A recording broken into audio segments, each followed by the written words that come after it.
আমরা শিলং থেকে শিলিগুড়ি যাব এই বাসটি দিয়ে। নেটওয়ার্ক ট্রাভেলসের স্লিপার কোচ।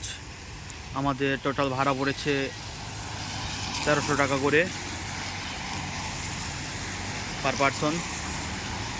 বাসটা ছাড়ার কথা রয়েছে বরাপানি নিয়ার গুয়াহাটি ফ্লাইওভার, কিন্তু এটা ফ্লাইওভার থেকে অনেক দূরে। আমাদের ক্যাব নিয়ে চলে আসতে হয়েছে শিলং থেকে, শিলংয়ের মেন শহর থেকে এখানে, কারণ এটা মেন শহর থেকে অনেক পিছনে, অনেক দূরে। এদিকে রয়েছে উমিয়াম লেক, দেখতে পাচ্ছেন। সম্ভবত সামনের এরিয়াগুলো হচ্ছে আসামের, এটাই হচ্ছে মেঘালয়ের শেষ সীমানা। তো চলেন দেখা যাক বাসের ভিতরে কি আছে বা বাসের ভিতরের ফ্যাসিলিটি কেমন। যদিও এখনও 3 ঘন্টা বাকি বাস ছাড়তে। আমরা ভেবেছিলাম যে এখানে হয়তো কোনো কাউন্টার থাকবে, আমরা সেখানে যেয়ে বসবো, তাই 3 ঘন্টা আগে চলে আসলাম।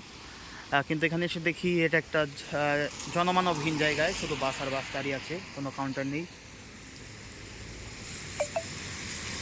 তো দেখি এই বাসের ভেতরে কি আছে, চলুন যাই।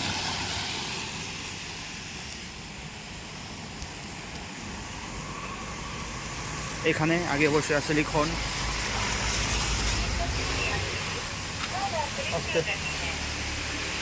আচ্ছা বাস।